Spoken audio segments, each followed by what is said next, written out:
How to fix YouTube live stream issues on iPhone. Live stream not starting, buffering or crashing on iPhone. Let's troubleshoot together.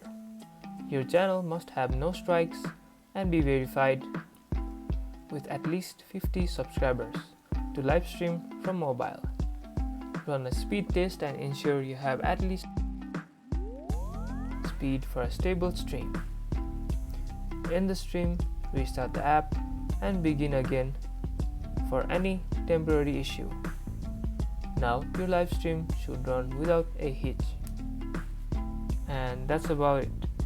If you guys enjoyed this video, don't forget to smash that like button and subscribe for more videos like this. Thank you guys for watching and see you guys in the next tutorial.